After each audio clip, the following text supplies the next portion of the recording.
Right then, let's begin. Centuries ago, the human connection to the natural world was an integral part of survival, and knowledge about flora and fauna would be the difference between life and death. For example, safely eating your next meal, or eating the wrong thing, getting the shits and dropping dead. Fast forward to today, and the human affinity for many plants and animals has somewhat dwindled. Modern ways of living and Western culture means there are far fewer interactions with wild animals and far less exposure to wild plants. The necessity for this knowledge just isn't the way it once was. However, I personally believe that there's still a deeply rooted connection to the natural world that humans still possess. These days, it's just more under the scope of a hobby than a need for survival. Now, I found an interesting article online, a study done by some science people down at the science place, and they found out, this is a direct quote now, of Earth's estimated 400,000 plant species, we could eat some 300,000, armed with the right imagination, boldness and preparation, yet humans, the supreme generalist, eat a mere 200 species globally. Now I can eat fruit and veg with the best of them, so I was rather disappointed to hear that as a race we only widely consume 0.1% of all plants.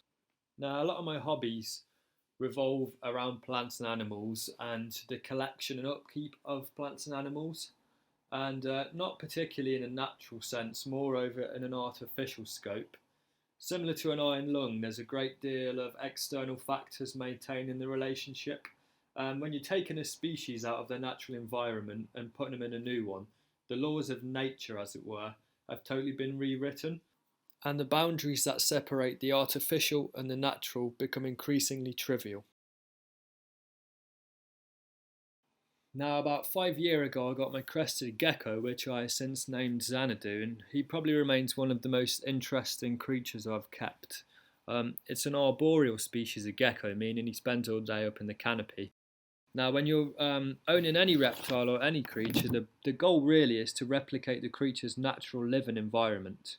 Now, the crested gecko hails from a small island, I believe, called New Caledonia.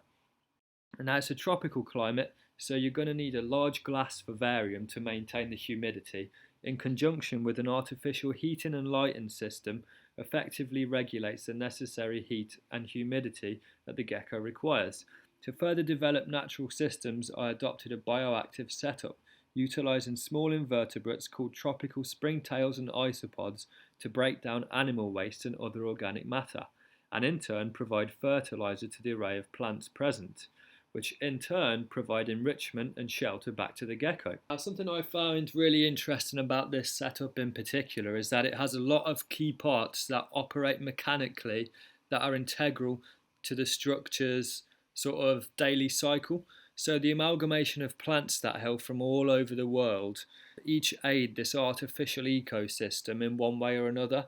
Some allow a flat surface for the gecko to sleep on, others regulate the tank's humidity, and like I said, the bioactive setup all works in conjunction with the gecko producing waste and feeding it back to the plants.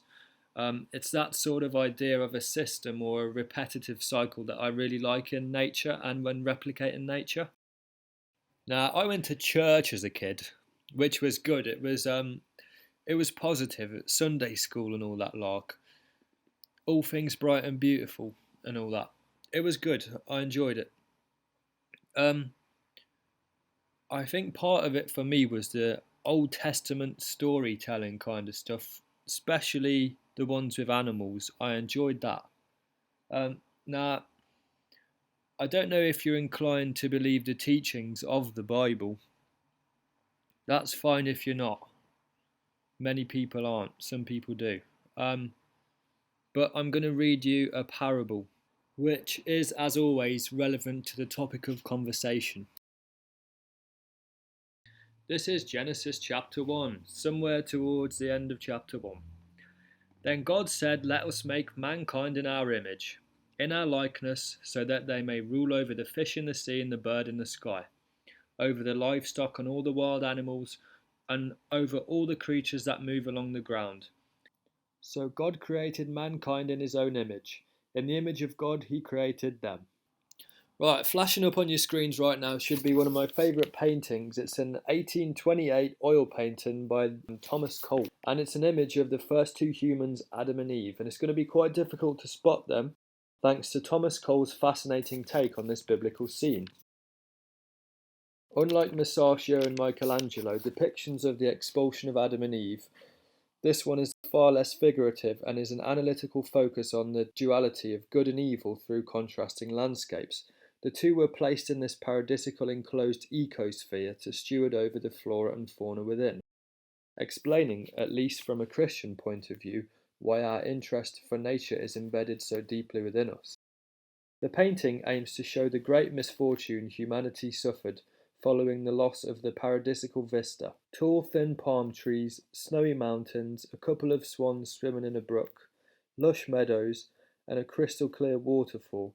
Much like my gecko's vivarium, Cole's version of Eden is a composite conglomerate of global elements, achieving a state of harmony and total symbiosis.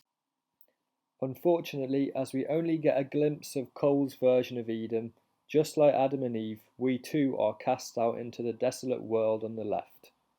And with a few thousand years, the extinction of the dodo, the invention of the trouser press, the potato famine, and putting a man on the moon, and our relationship with animals has certainly changed. Come on. Now, it was the ancient Mesopotamians that first ditched the nomadic lifestyle and settled down to farm. Incidentally, they created the first artificial fish ponds to rear fish as a food source. Now, it wasn't until some 1500 years later when the good folks down in China decided to rear fish for the sheer art and enjoyment of it. They noticed the iridescent gold shine of the gibel carp, and with selective breeding of desired individuals, the goldfish was born and has remained a significant part of the Chinese culture to this day. As Western culture continued to flourish in 17th century Europe, the folks with more money than sense decided they needed decorative fish in and around their house. So in 1774, the idea of the aquarium was birthed.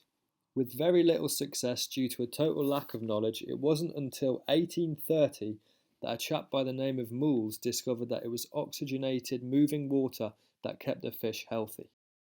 If I may direct your attention back to the idea of the goldfish, I think it's now become, certainly to me, a symbol of human carelessness, or maybe more so ignorance.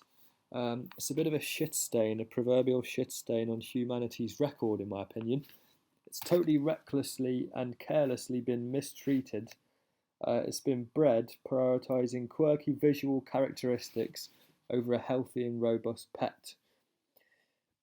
Anyway, I do actually have a goldfish, nonetheless, and his name's Oddball, and yeah, he's a great little fish. Yeah, I couldn't really ask much else of him. He's brilliant. Now, unlike my fish, and just like Adam and Eve and the rest of the filthy sinners who didn't read the good book, I too did not read the good book. In this case, the good book I'm referring to being the Fluval U1 Internal Aquarium Filtration System User Manual. I committed the biggest sin of all, ladies and gentlemen, and that is pride. I was too proud to read the maintenance section, and as a result, my poor goldfish's filter is packed up. So I'm going to now use some of this remaining time to try and get some life back in the old motor and repent for my sins. Thank you very much. So I opened the instruction manual and followed accordingly, first by removing the plug from the mains. Secondly, remove the motor from the filter's base by squeezing the blue tabs and gently pulling from the filter. Grasp the impeller fan and gently pull it out of the impeller well.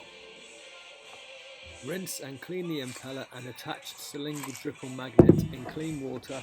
Clean the impeller well using a small cotton bud or small brush. Reverse the above procedure to assemble the motor.